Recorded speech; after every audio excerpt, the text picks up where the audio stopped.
혹시 당신은 급여를 뜯기고 있지 않으신가요? 안녕! 안녕하세요. 회계사무원입니다.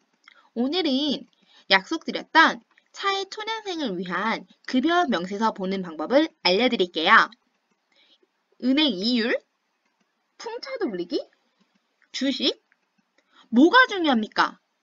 내가 급여를 잘 받고 있는지를 모르는데. 그래서 준비한 영상이니 이번 영상 끝까지 시청 부탁드릴게요. 자, 먼저 급여 명세서입니다.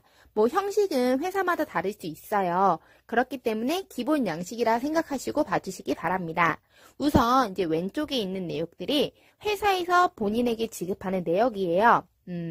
제 급여는 요게 아니지만 제가 원하는 급여이기 때문에 500만 원 적어봤어요.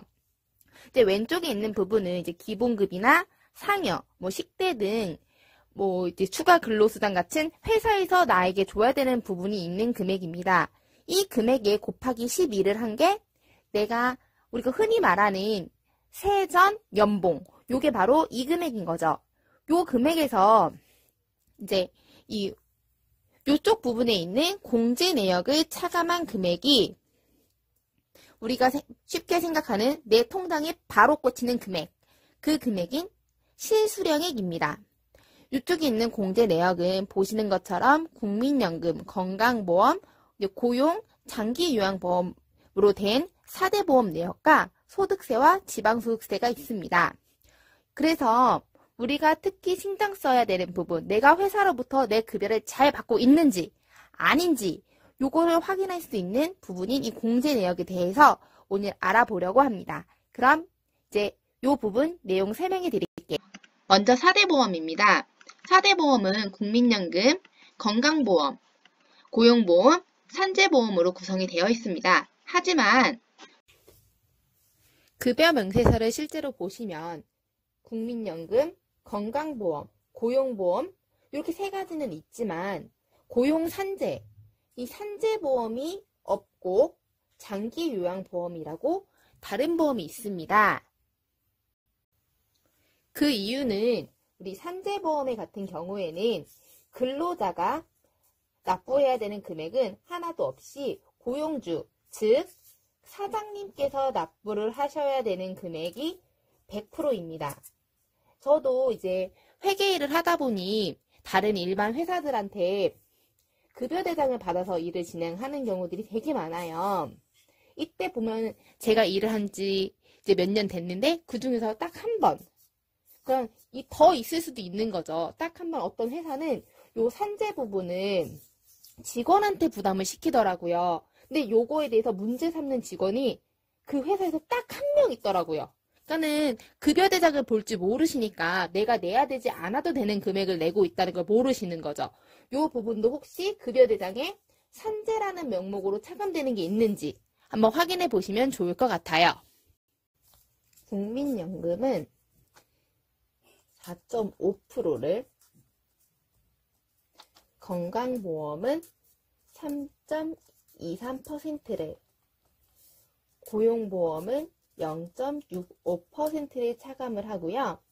아까 말씀드렸던 장기요양보험은 건강보험에 따라오는 보험이라고 생각하시면 되세요.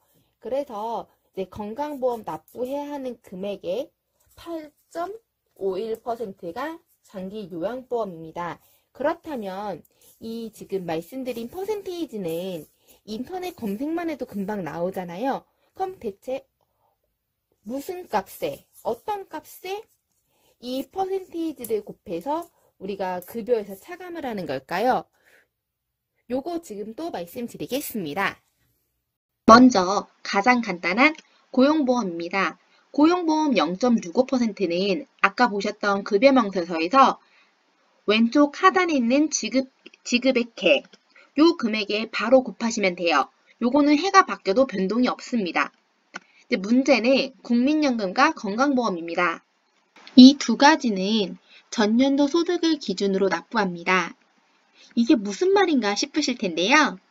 입사 첫 해에는 회사가 임의로 신고한 금액을 기준으로 납부를 합니다. 그 다음 해부터는 보통 연말정산을 한 소득으로 납부를 해요. 여기에는 명절 상여나 추가 근무 수당, 급여 인상분 등이 포함되어 있지요.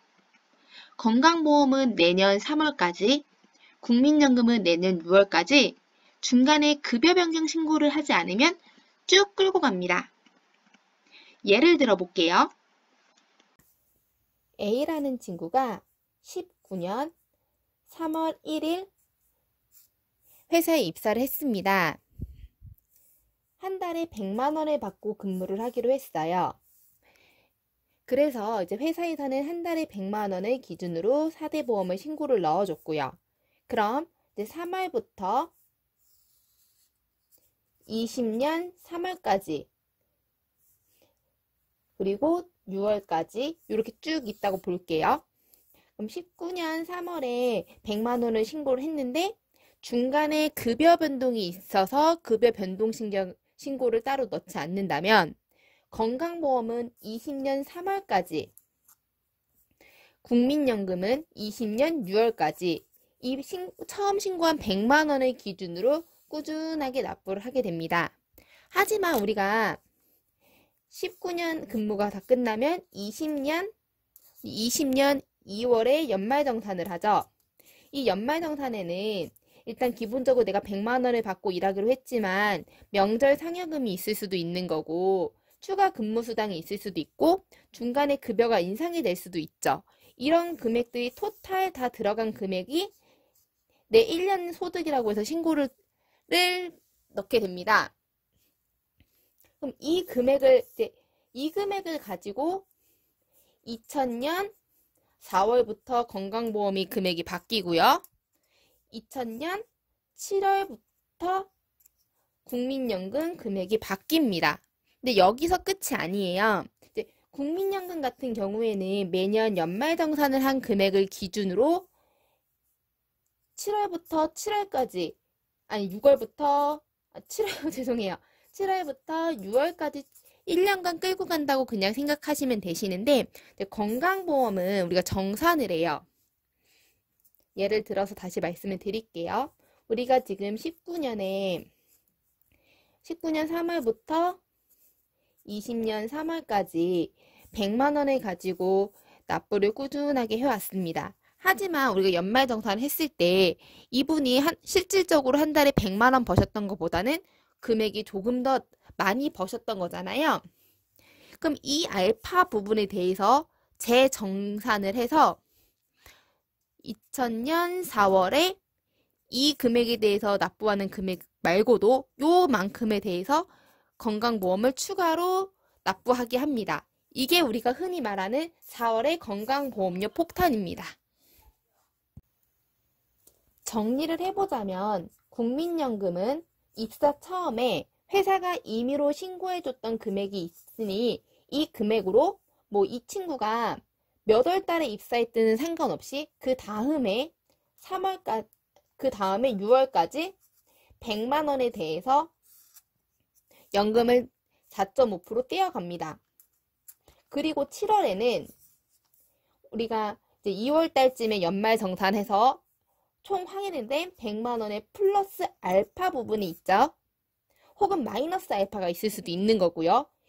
그래서 최종적으로 확인이 된 2019년 A씨의 급여를 가지고 2020년 7월부터 21년 6월까지 쭉 납부를 하는 것이고요.